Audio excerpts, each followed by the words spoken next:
Everyone, I'm Diana Williams. And I'm Bill Ritter. We begin with a fatal shooting of a rap music legend. The shooting tonight in a recording studio in Queens, taking the life of the man known as Jam Master Jay. His real name, Jason Mizell, one of the founders of the groundbreaking rap group. Apparently, Tenard Washington was buzzed in.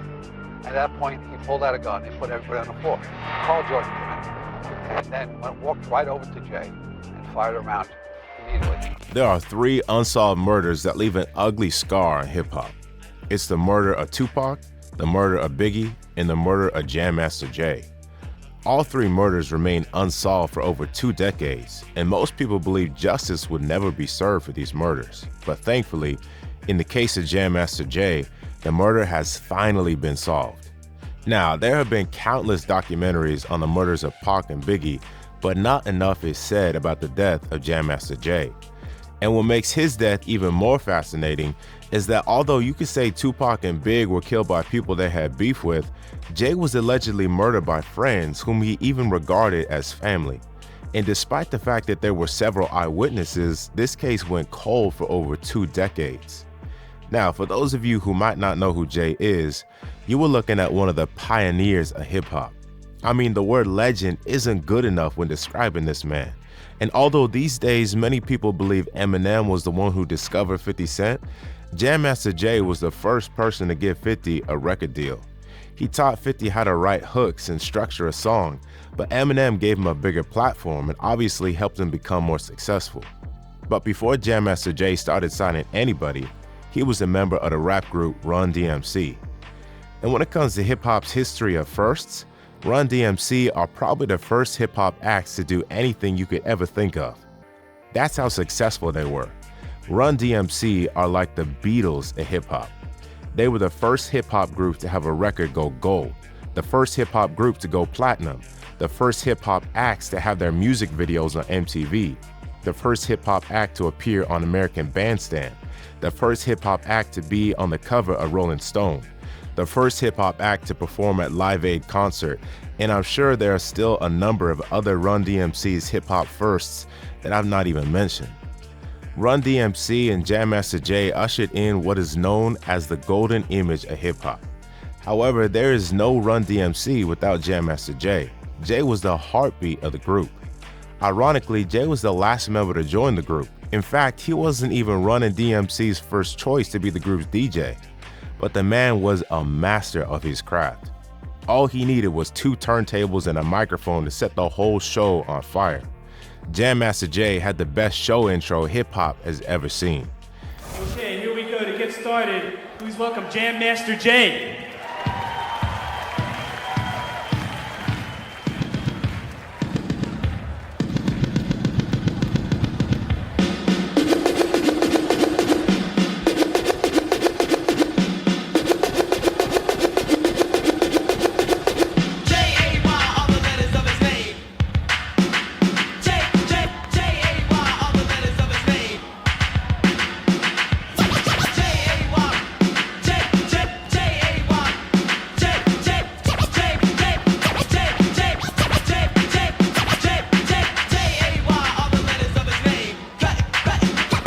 Jam Master Jay was born in Brooklyn, but he was raised in Hollis, Queens.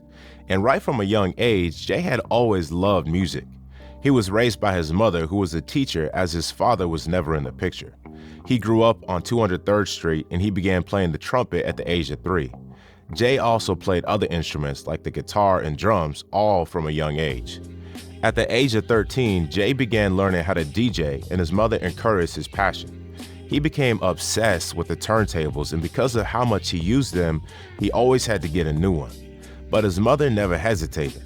He always loved music, and I allowed him to play the music and then dance in the house, whatever, But I didn't know it was as serious as it was. When Jay started DJing in front of an audience, his stage name was Jazzy Jace. This was when he started playing at parks, bars, and he also began hosting parties. Jay became so good on the turntables because he used to practice late into the night, even though he had to go to school the next morning.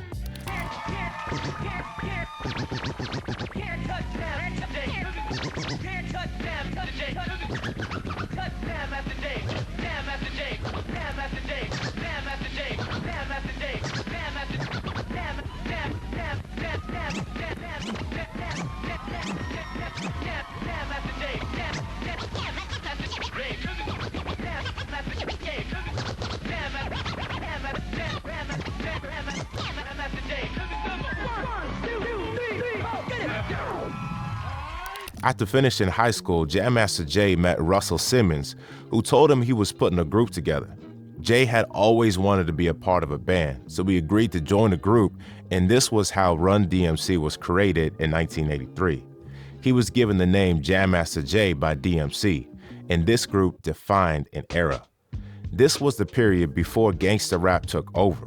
Run DMC was known for denouncing drugs and crime, and they were one of the first rap groups to have songs that talked about various social issues. Run DMC were also known for their iconic look of rope chains, fedora hats, Adidas shoes with no laces, and thick rimmed glasses. And this look was Jam Master Jay's idea. This look became so popular, and Run DMC were seen as fashion icons, as almost everyone wanted to dress the same way. The group released their most successful album, Raising Hell, in 1986.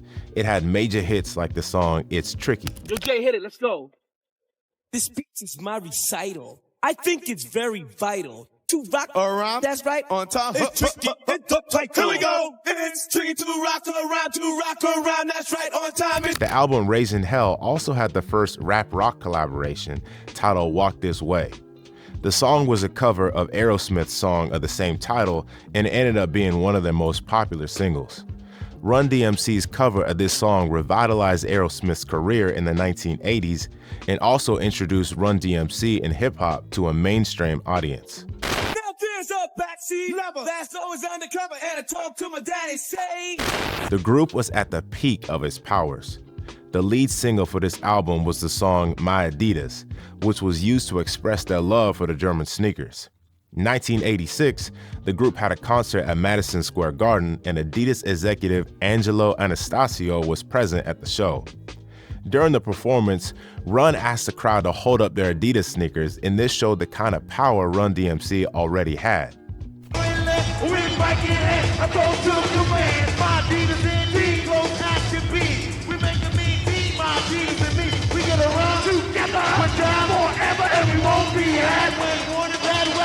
Yo, what's the name of this jam?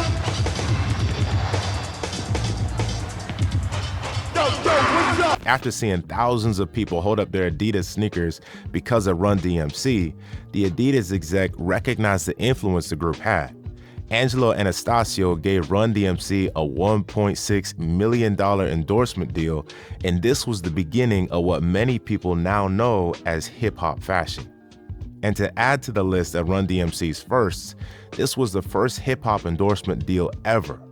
As part of the deal, Run DMC also got their own Adidas signature shoes.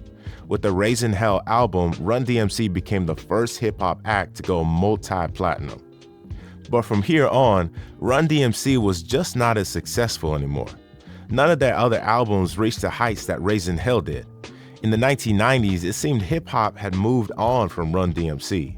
Their albums were getting mixed reviews, and they weren't doing the numbers they once did. Jam Master Jay began pursuing his solo career. In 1989, he started his own label, JMJ Records. And in 1992, the label had its major success when Jay signed the group, The Onyx.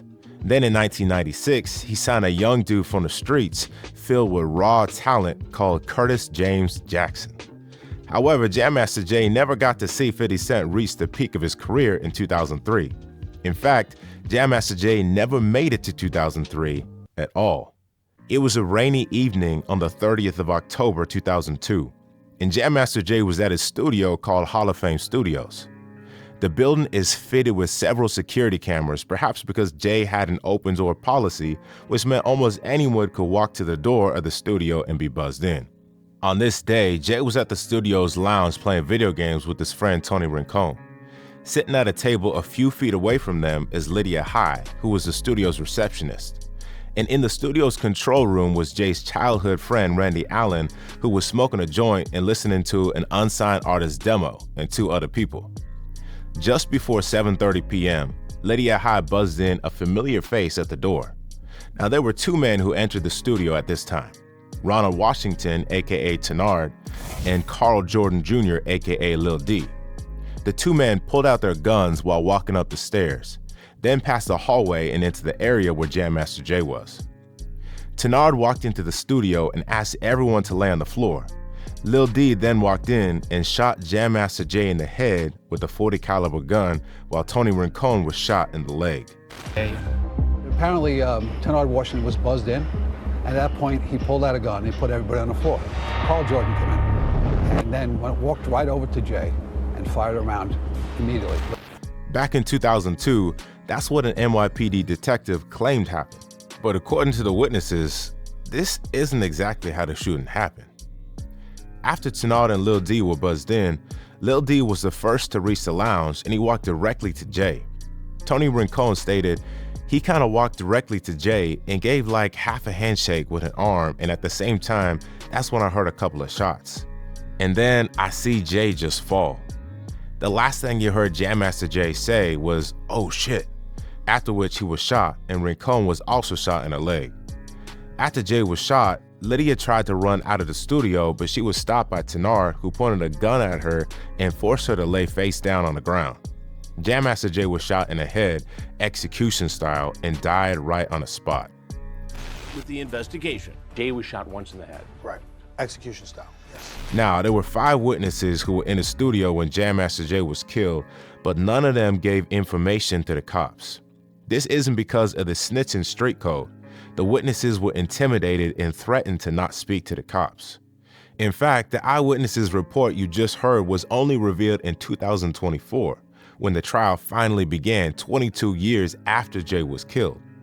This case went cold for almost 2 decades because all the witnesses knew their lives were at stake if they spoke to the cops.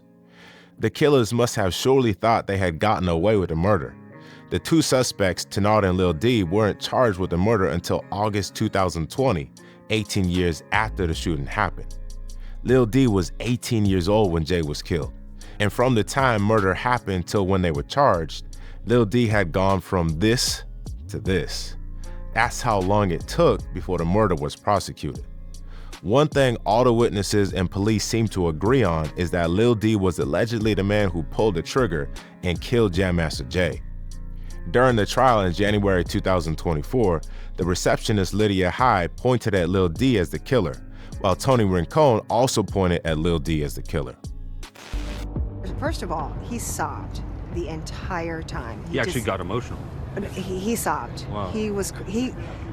There were just tears streaming down his face. Rincon himself was wounded in the gunfire, shot in the leg, giving chilling details in court today of a cold-blooded murder as Rincon pointed across the room to Jordan. What makes Lil D's story particularly interesting is that Lil D is actually the godson of Jam Master Jay. In fact, after Jam Master Jay was killed, Lil D took several pictures in front of Jay's popular mural in Queens and posted it on his Instagram page. It's almost like he took a picture every year for each anniversary of Jay's death, just to pay homage to his godfather. In fact, he even took one of the pictures in a Run DMC shirt.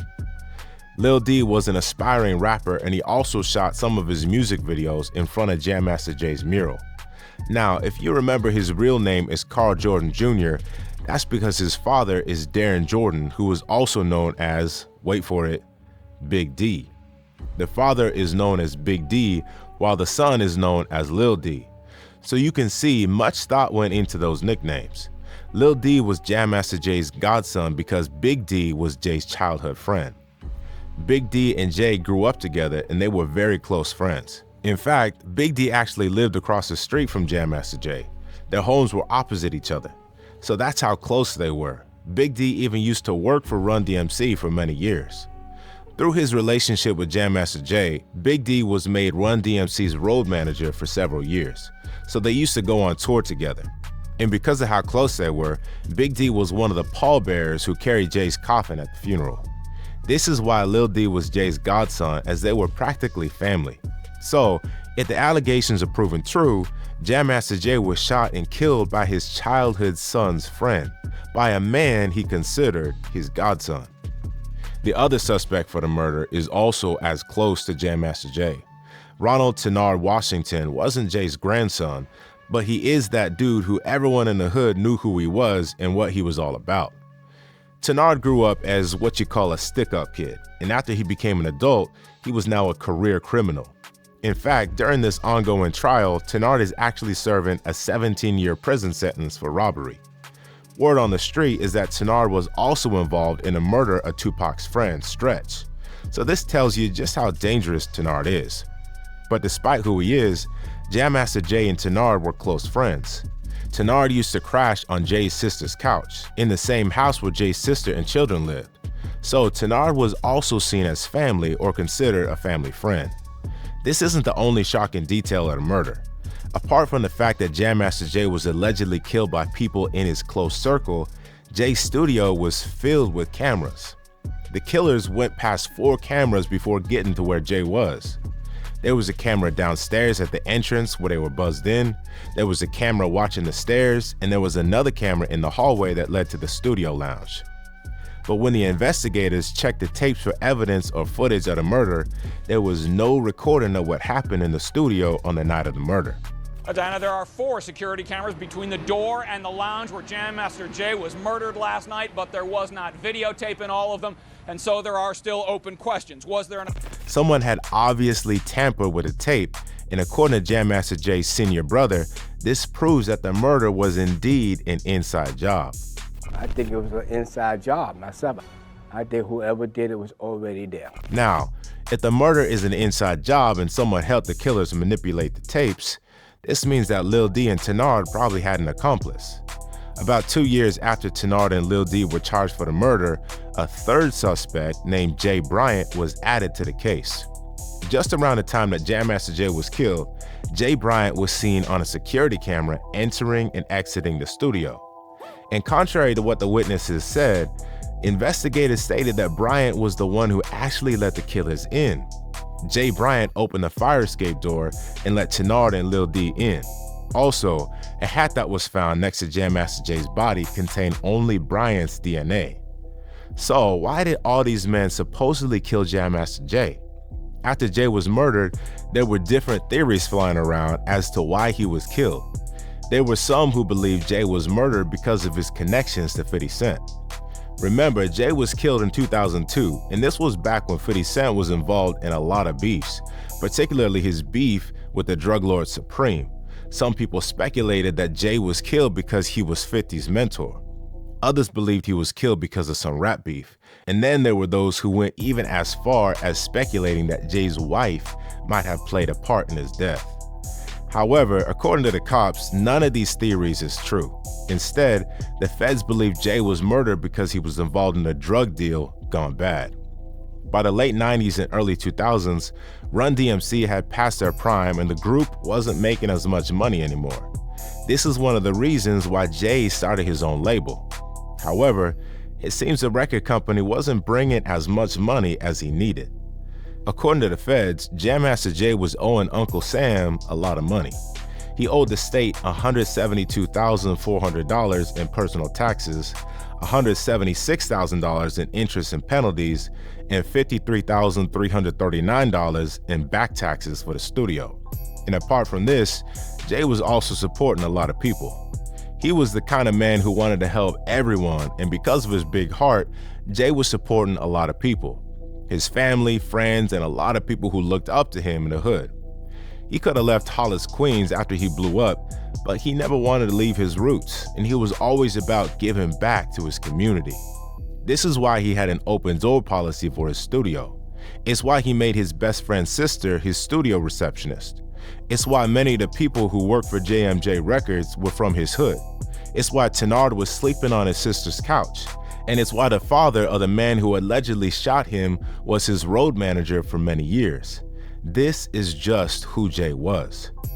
But supporting a lot of people was one of the reasons for his financial struggles. The authorities believe that Jam Master Jay turned to drugs after he started having financial problems. Jay wasn't a full-time drug dealer, he was just a middleman. In the deal that allegedly got him killed, Jam Master Jay was acting as a middleman for 10 kilos of cocaine. This deal cost him around $200,000. There was a supplier in the Midwest.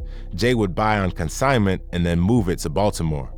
Baltimore is where he gets paid, and Lil D and Tenard were part of this deal. But after getting into an argument with someone in Baltimore, they were cut out of the deal. This is supposedly what caused their beef with Jam Master Jay. And on the night Jay was killed, he actually had a gun on him.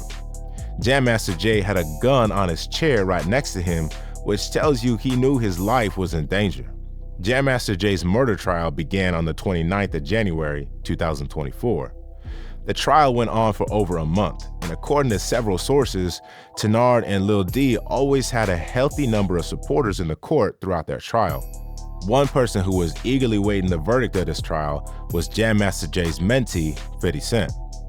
And on the 27th of February 2024, both men were found guilty of murder while engaged in narcotics trafficking and firearm-related murder. 50 Cent was one of the first people to post a verdict on social media. 50 posted the news with the caption, "Well, that's all, folks. R.I.P. Jam Master Jay." You could tell 50 Cent was eager for this news because Jam Master Jay was his mentor. Jay's killers took his life before he even got a chance to see 50 succeed. As for Tenard and Lil D, when their guilty verdict was announced, a fight almost began in court as supporters began shouting because of the verdict. As he got up from his seat to leave the courtroom, Tenard said, "Y'all just killed some innocent people. Get me out of here." While Lil D simply looked at his supporters and said, "I love y'all." Also, both men would not be getting the death penalty. Instead, both men would most likely get life sentences without the possibility of parole. And if you are wondering what happened to the third suspect, Jay Bryant, well, his fate will be decided in a separate trial that begins in 2025. Rest in peace, Jam Master Jay.